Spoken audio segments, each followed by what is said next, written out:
요즘 챗 GPT가 아주 뜨거운 화제입니다. 들어보셨죠? 못 들어보셨어요? 챗 GPT라고 이제 핸드폰에도 있고 컴퓨터에도 있고 말만 하면 다 내가 필요한 걸 찾아주고 가르쳐주고 알려주는 거예요. 뭐 길게 말할 필요도 없이 내가 필요한 몇 마디만 해도 자기가 알아서 철석같이 내가 개떡같이 말해도 찰떡같이 알아듣고 다 이렇게 알려주는 거예요. 그래서 사람들이 너무 편한 거예요.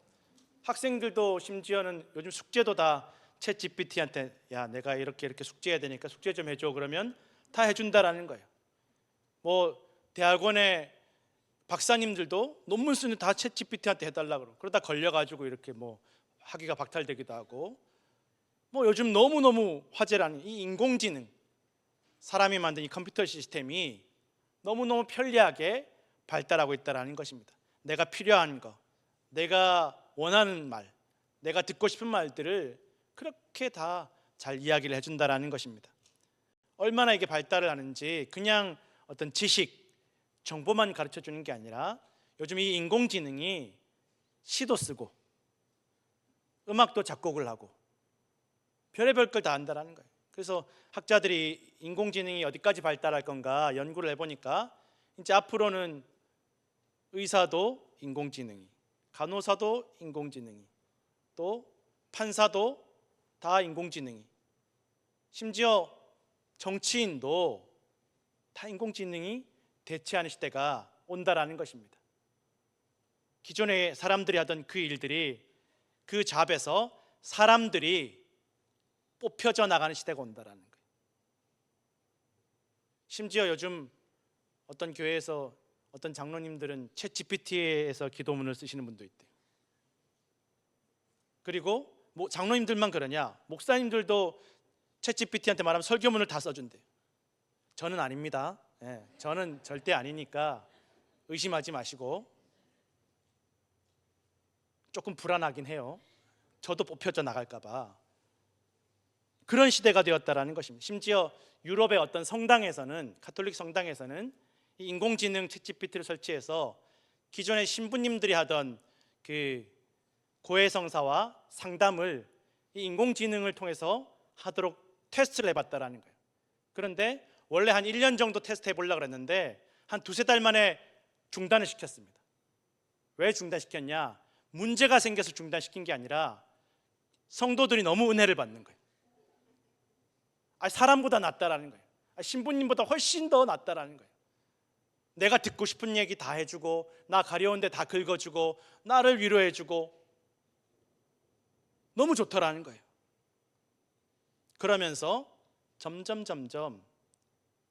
사람이 하던 일들에서 사람이 뽑혀져 나가고 있다는 거예요. 처음에는 사람들이 좀 편하게 하려고, 좀 더 도움이 되려고, 좀 수월하게 하려고, 일을 잘하려고 사람이 쓰기 위해서 만든 그 편리한 도구가 이제 사람의 자리를 대신하고 사람을 뽑아내고 있다는 것입니다. 인공지능만 발달하느냐? 아니 로봇도 요즘 얼마나 정교하게 만드는지 로봇에다 거죽을 씌워놓으니까 인공 피부를 씌워놓으니까 표정도 소름 돋을 정도로 사람이랑 비슷하다라는 거예요. 말하는 거, 표정 짓는 거, 찡그리는 거, 웃는 거 너무너무 소름 돋을 정도로 비슷하다라는 거예요. 그래서 많은 뉴스나 언론에서 뭐라고 하냐면 이제 모든 인간관계도 이 인공지능과 로봇이 대신할 거다. 아무리 말해도 말귀 안 통하는 배우자보다는 이 인공지능이 훨씬 낫다라는 거예요. 내가 원하는 거 다 얘기, 내가 듣고 싶은 말 알아서 해주고 아무리 말해도 말귀 안 알아듣는 이 자식보다는 인공지능이 훨씬 낫다라는 거예요. 이미 요즘 어떤 분들은 그냥 이야기할 사람 없으면 혼자서 핸드폰 켜놓고 인공지능이랑 대화한다. 그게 훨씬 더 낫다라는 거예요. 앞으로 이 인간관계도 다 인공지능이 대체하는 시대가 온다라는 것입니다. 그런데 아까도 말씀드렸지만 내가 좀 더 편하고 내가 좀 더 듣고 싶은 말 듣고 내가 좀 더 위로받고 싶고 조금 더 내가 더 도움받고 싶어서 시작한 그 일들에서 사람이 뽑혀져 나가고 있다는 것입니다. 그래서 요 몇 년 동안 이 인공지능이 앞으로 이제 세상을 바꿀 거다. 그래서 다 대학도 인공지능 관련 학과가 생기고 잡도 인공지능 관련한 그런 쪽으로 취업이 막 몰린다라는 거예요. 그런데 얼마 전 뉴스를 보니까 빠르면 1년 안에 인공지능 개발하는 그 개발자들이 뽑혀져 나간다라는 거예요. 왜? 인공지능 자기가 알아서 개발한다라는 거예요. 자기가 알아서 관리하고 이제 그 관리자들의 자리에서 사람이 뽑혀져 나가는 시대가 온다라는 것입니다. 여기서 끝나는 게 아니라 지금 영국 BBC에서도 나오고 했지만 인공지능이 결국은 이미 벌써 그런 징조가 보이긴 하지만 사람을 세상에서 불필요한 존재로 여기기 시작한다라는 거예요. 그러면 어떻게 합니까? 인공지능이 사람을 없애는 쪽으로 발달한다는 것입니다. 사람이 편하게 하려고, 사람이 좀 더 편하고 즐겁고 위로받으려고 만든 이 인공지능이 사람을 뽑아내는 시대가 온다라는 것입니다. 인간을 대체하는 시대가 온다라는 것입니다. 솔로몬 왕이 그 아버지 다윗에게, 다윗도 온전한 사람은 아니었지만 다윗도 잘못도 많이 하고 실수도 많이 하고 범죄도 많이 저질렀지만 그래도 마지막 다윗이 죽어가면서 솔로몬에게 유언으로 무엇을 남겨줍니까? 믿음 남겨주었습니다. 너 하나님 말씀 평생에 하나님 말씀 잘 붙들고 하나님 의지하고 하나님 잘 믿고 하나님께 순종해라. 누가 뭐라고 해도 이 믿음 안에서 흔들리지 않는 대장부가 되라. 다윗이 평생 잘못한 일도 많았지만 그래도 마지막 죽기 직전에 솔로몬에게 믿음을 물려주었습니다.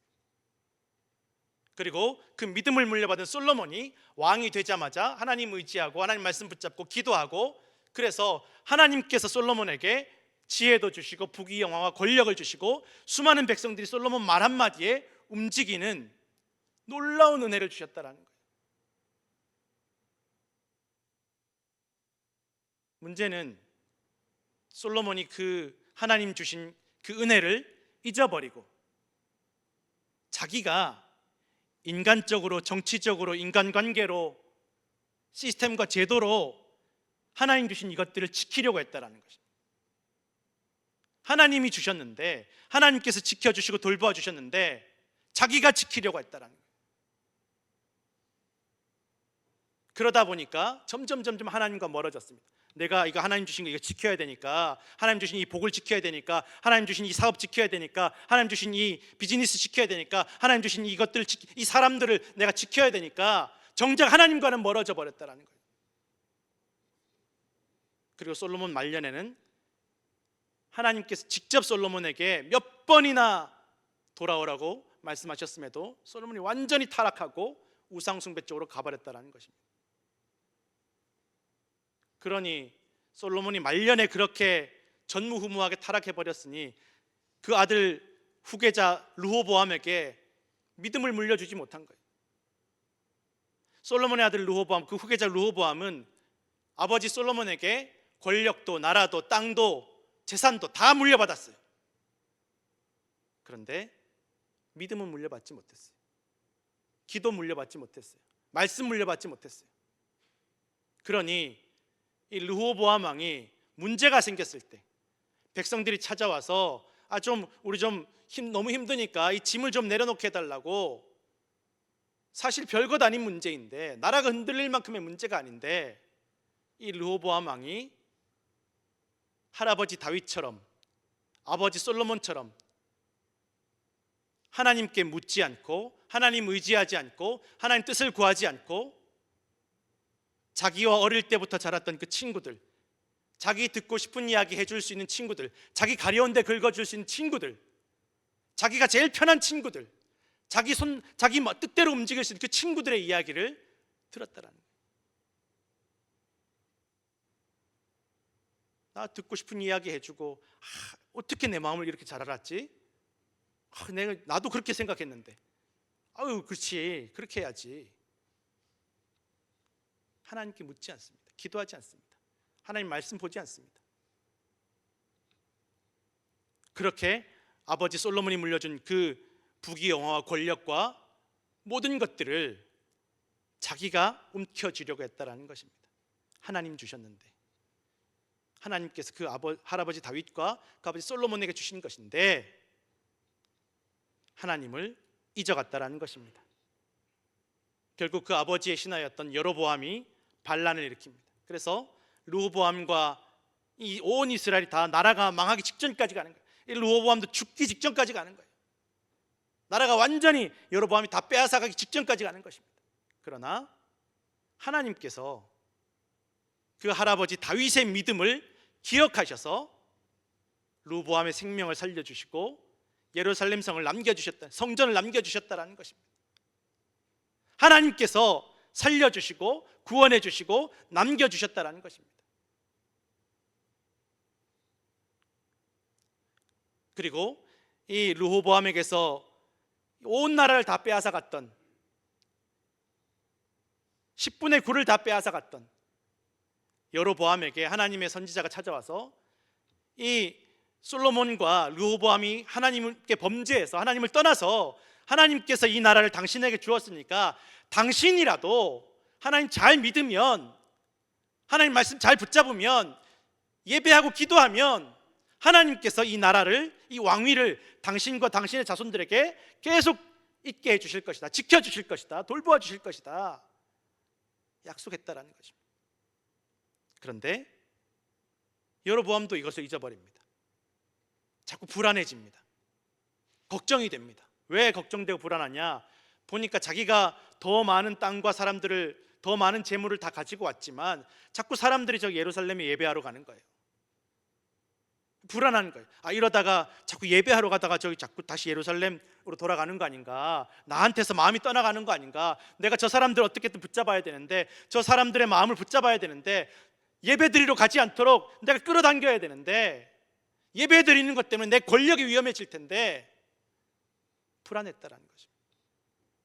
그래서 여로보암이 생각해낸다라는 것이 이 북쪽 이스라엘 단과 베델 두 군데다가 금송아지 우상을 만들어 놓고 백성들에게 말, 이 금송아지가 우리를 애굽 땅에서 인도하여 낸 하나님이다, 여기 예배하고 예루살렘에 가지 마라, 교회 가지 마라, 그냥 여기서 예배 드려라, 멀리까지 왜 가냐, 가까운 데 만들어 놨으니까 여기 예배 드려라. 이 금송아지가 하나님이다. 점점 여로보암과 백성들의 마음이 하나님으로부터 멀어지게 되고 우상 숭배에 빠지게 되고, 한번 하나님께로부터 멀어지기 시작하니까 걷잡을 수가 없는 거예요. 그럼 금송아지만 섬기고 끝나느냐? 아니라는 거예요. 주변의 다른 나라들, 아수르와 모압과 암몬과 주변 수많은 잘 나가는 나라들의 우상을 다 들여오는 거예요. 어차피 한번 하나님 떠났으니까, 한번 고삐가 풀렸으니까 이제는 뭘 해도 자유로운 거예요. 그렇게 완전히 타락해 가는 것입니다. 여로보암이 자기와 자기 가문의 왕의 권력을 지키려고, 자기 나라를 지키려고, 자기 재산을 지키려고 하나님을 떠나는 그 순간부터 여로보암과 그 나라에는 반역과 배신과 다툼과 갈등이 끊이지 않게 되었고, 여로보암과 그의 가문이 반역과 쿠데타에 의해서 그 왕위가 다 빼앗기고 생명도 빼앗기고 뽑혀져 나갔다라는 것입니다. 그 왕의 자리에서 여로보암과 그 자식들이 뽑혀져 나갔다라는 것입니다. 하나님과 멀어지면서 다 뽑혀져 나갔다라는 것입니다.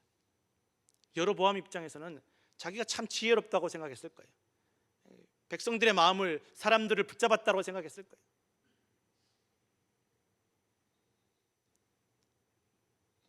대대로 여로보암의 집은 다시는 왕의 자리로 돌아오지 못했다라는 것입니다. 여로보암과 그 가문의 문제로만 끝난 것이 아니라 북이스라엘 나라 전체가 다 우상 숭배에 빠져서 점점 멸망하고, 결국 나중에는 이 예루살렘 성과 조금밖에 남지 않은 이 유다보다 먼저 멸망하게 된다라는 것입니다. 그것도 자신들이 그렇게 부러워하고 또 아수르의 그 우상 숭배를 다 들여와서 우리도 저 아수르처럼 우상 숭배하자, 아수르 사람들이 믿는 저 신을 섬기자 했던 그 아수르에 의해서 먼저 멸망해 버렸다라는 것입니다. 당장은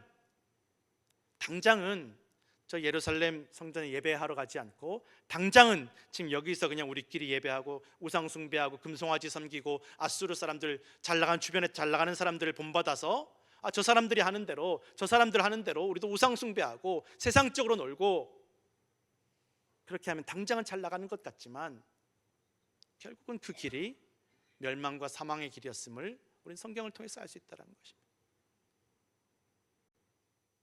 한 번 그렇게 방향이 어긋나니까 돌이키지 못하는 것입니다. 한 번 벗어나니까 깨닫지 못하는 것입니다. 보이지 않는 것입니다.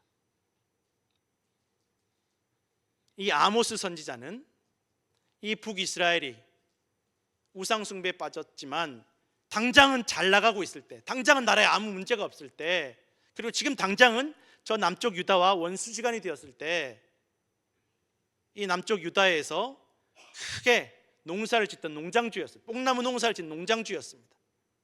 평생 자기는 제사장도 아니었고 선지자도 아니었고 거룩하게 살 일이 없는 사람이었는데 하나님께서 이 아모스 선지자를 부르셔서 저 지금 우상 숭배하고 그러나 비록 지금은 잘 나가고 있는 저 북이스라엘에 가서 하나님의 심판을 전하고 하나님의 재앙을 전하고 하나님께 돌아올 것을 외치라고 이 아모스 선지자를 부르셨다는 것입니다. 이건 여러분 마치 대한민국의 큰 재벌 회장에게 너 평양 가서 심판을 전해라 라는 것과 똑같은 거예요. 머리에 총 맞지 않은 이상 누가 그렇게 가서 하겠습니까? 멀쩡하게 잘 살고 있었는데 가서 계속 하나님 떠나면 너희는 멸망밖에 없다라고 전하라는 거예요.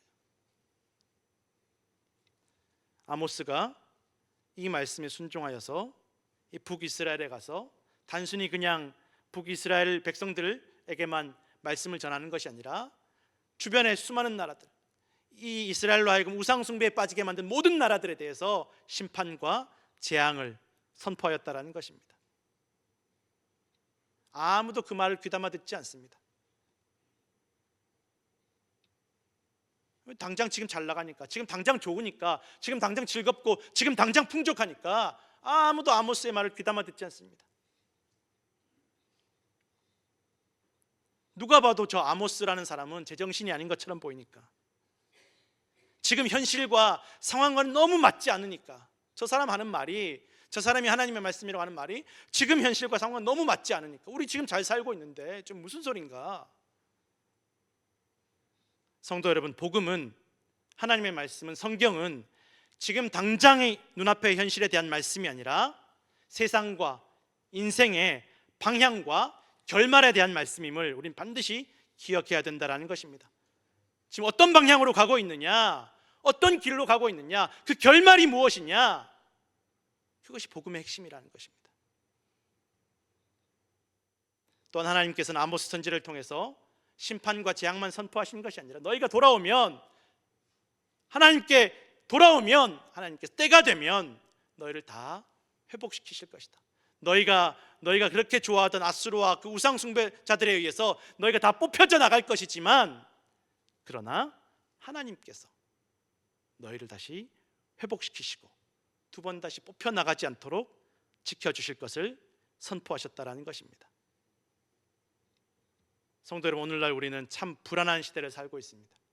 기술이 이렇게 발전하고 과학이 이렇게 발전하고 문화와 정치가 이렇게 발전하는데 정말 발전하는 것이 맞나 싶을 정도로 이 세상이 점점 더 멸망에 대한 두려움으로 나아가고 있다는 것입니다. 많은 과학자들이 이 세상 지구 멸망의 시대가 점점 다가온다라고 말하고 있습니다. 기술이 이렇게 발전하는데, 이렇게 편리해지는데, 세상이 이렇게 발전하는데 기후 문제뿐만 아니라 지진과 화산 폭발과 온갖 질병의 문제, 전쟁과 테러의 문제, 경제의 문제, 사람 마음속에 악한 문제들, 아비가 자식을 죽이고 자식이 부모를 죽이고 미워서 죽겠는, 못 살겠는 세상이 되어가고 있다는 것입니다. 정말 이 세상이 발전하고 있는 것이 맞는지 의심이 생길 정도입니다. 이 세상에 똑똑한 사람들이 온갖 지식으로 무장하고 제일 좋은 방법이라고 선택하고 세상을 바꾸려고 하지만 정작 세상은 점점 더 감당하기 어려운 문제들로 가득 차고 있다는 것입니다. 성도 여러분, 성경은 분명하게 말씀하고 있습니다. 이 세상을 창조하신 분이 하나님이심을, 이 세상의 모든 사망과 멸망과 죄악으로부터 구원하실 분이 십자가에서 죽으시고 부활하신 하나님의 아들 독생자 예수 그리스도밖에 없음을 성경은 증언하고 있다는 것입니다. 우리가 붙잡아야 될 것, 우리가 우리 자녀들에게 물려줘야 될 것, 바로 이것이라는 것입니다. 세상의 지식과 기술은 점점 더 편리하게 발전할수록, 우리가 점점 더 좋게 발전할수록 우리를 살리고 구원하고 우리를 좋게 하는 것이 아니라 우리를 뽑아낸다라는 것입니다. 그러나 하나님께서는 우리를 한없이 사랑하시고 인도하시고 보호하시며 우리의 모든 생명과 우리를 구원하시기 위해서 기꺼이 독생자 예수 그리스도께서 그 하늘 보좌, 영광의 보좌를 버리시고 이 땅 위로 내려오셔서 생명을 버리셨음을 반드시 기억하시기 바랍니다. 마치 솔로몬의 재판에서처럼 정말 누가 이 살아있는 아이의 어머니인가, 누가 이 아이를 살리기 원하는 어머니인가 드러나는 것처럼 우리는 이 혼란한 세상 가운데 정말 우리를 돕고 구원하고 살릴 존재가 누구인가를 분명하게 분별해야 될 줄로 믿습니다. 당장 편해 보이고, 당장 즐거워 보이고, 당장 내 가려운 데를 다 긁어주고, 당장 내한테 위로가 되는 것처럼 보일지라도 그 길이 사는 길이 아닐 수 있음을 우리는 언제나 기억하고 조심해야 된다는 것입니다. 마태복음 7장 13절에서 14절 말씀 다 같이 함께 읽겠습니다. 좁은 문으로 들어가라. 멸망으로 인도하는 문은 크고 그 길이 넓어 그리로 들어가는 자가 많고 생명으로 인도하는 문은 좁고 길이 협착하여 찾는 자가 적음이라. 예배하는 것, 기도하는 것, 말씀 읽는 것 불편하고 좁고 하기 싫습니다. 뭐 그렇게까지 멀리까지 가서 예배해, 그냥 집에 자다 잠옷바람으로 그냥 예배하고 기도하지 뭐. 마음만 믿으면 되지. 그 마음 지키실 수 있겠습니까? 그 마음 붙잡으실 수 있겠습니까? 최근에 중국의 기술 발전 속도가 엄청나다고 합니다. 어떤 분야에서는 이미 미국을 다 추월해서 이미 세계 1위의 자리를 차지한 기술들이 너무 많다라는 것입니다. 그래서 미국이 이미 중국을 경계하고 무역 전쟁, 관세 전쟁을 시작했다라는 것입니다. 이게 세계가 다 아는 사실입니다. 그런데 한편으로는 그렇게 이미 미국을 추월해 가고 있는, 엄청나게 발전하고 있는 중국 속에서 이 기독교에 대한 박해가 점점 더 커지고 있다라는 거예요. 중국 안에서 이 기독교를 믿는 사람들이 점점 더 늘어나고 있어서 더 이상 중국이 그대로 두면 통제할 길이 없어질 것 같으니까 더 박해하고 더 핍박한다라는 것입니다. 선교사들을 향해 공개적으로, 공식적으로, 법적으로 그렇게 집요하고 잔인하게 박해하고 핍박한다라는 것입니다. 그래서 많은 선교사들이 몰래 숨어서 가정교회에서 예배를 드리는 일들이 많다라는 것입니다. 공식적인 교회에서는 공산당의 허가가 없으면 설교나 전도를 할 수가 없고, 교회에서 부른 찬양도 설교도 다 공산당 중심으로 해야 된다는 거예요. 매주 주일 찬송하기 전에, 찬송가 부르기 전에 무조건 이 공산당과 관련된 노래와 이 나라에 대한 노래를 불러야 된다는 것입니다. 그리고 설교할 때도 예수 그리스도를 찬양하는 게 아니라 공산당의 영웅들을 위해서 설교해야 된다는 거예요. 교회마다 CCTV를 달고 안면 인식기를 다 인공지능으로 설치해서 누가 교회를 나오는지 다 감시한다는 거예요. 헌금 내는 거 다 범죄로 여긴다는 것입니다.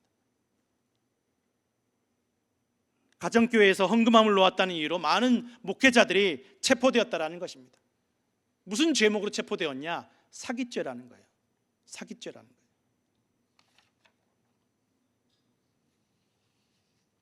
교회를 운영하고 주일학교를 열고 11조와 헌금을 위한 그 헌금함을 놓아두었다는 이유로 보통 2년에서 4년 정도 징역살이를 한다는 것입니다. 그런데 이렇게 지독하게 핍박하고 박해하는데 중국 안에서 이 기독교 인구가 더 늘어난다는, 더 성장하고 있다는 것입니다. 작년이 정말 심한 박해의 기간이었는데 교회가 더 많이 세워졌다는 것입니다. 많은 가정교회들이 부흥을 경험하고 있고, 심지어 어떤 교회는 담임 목사님이 9년형을 언도받고 감옥에 있는데 더 부흥하고 있다는 거예요. 저도 고민이 좀 되긴 합니다. 우리 교회가 부흥하려면 제가 감옥을 가야 될지. 이해할 수 없는 일들이 일어나고 있다는 거예요. 이해할 수 없는 일들이. 많은 목회자들과 성도들이 이 이해할 수 없는 부흥에 대해서 이렇게 이야기합니다. 공산당이 착각하고 있다는 거예요. 이미 기독교인들은 수천 년 동안 핍박당하고 박해당하고 살해당하고 멸시당하고 부끄러움 당할지라도 그것 때문에 더 늘어났다는 거예요. 더 그 생명을 이어왔다는 것입니다. 핍박하고 박해해서 무너지는 기독교가 아니라는 것입니다. 오히려 더 잘해주고 부패하게 만들면 이 기독교가 타락한다는 것입니다. 로마서 8장 36절에서 39절 말씀 함께 읽겠습니다. 누가 우리를 그리스도의 사랑에서 끊으리요? 환난이나 곤고나 박해나 기근이나 적신이나 위험이나 칼이랴. 기록된 바 우리가 종일 주를 위하여 죽임을 당하게 되며 도살당할 양같이 여김을 받았나이다 함과 같으니라. 그러나 이 모든 일에 우리를 사랑하시는 이로 말미암아 우리가 넉넉히 이기느니라. 내가 확신하노니 사망이나 생명이나 천사들이나 권세자들이나 현재일이나 장래일이나 능력이나 높음이나 깊음이나 다른 어떤 피조물이라도 우리를 우리 주 그리스도 예수 안에 있는 하나님의 사랑에서 끊을 수 없으리라. 아멘. 성도 여러분, 무슨 일을 만나고 누구를 만날지라도 내가 곤란하고 고민되는 일을 만났을 때 성도 여러분, 기도하시고 하나님 말씀을 붙잡으시고 하나님의 뜻을 구하시기 바랍니다. 오늘날 많은 사람들이, 심지어 성도들조차도 내가 곤란스러운 일이 고민스러운 일이 생겼을 때 다 챗GPT한테 물어보지 기도하지 않습니다. 성경 읽지 않습니다. 예배하지 않습니다. 다른 사람 이야기 귀를 담아 친한 사람 이야기 듣습니다. 나 듣기 좋은 말 해주는 사람 이야기 듣습니다.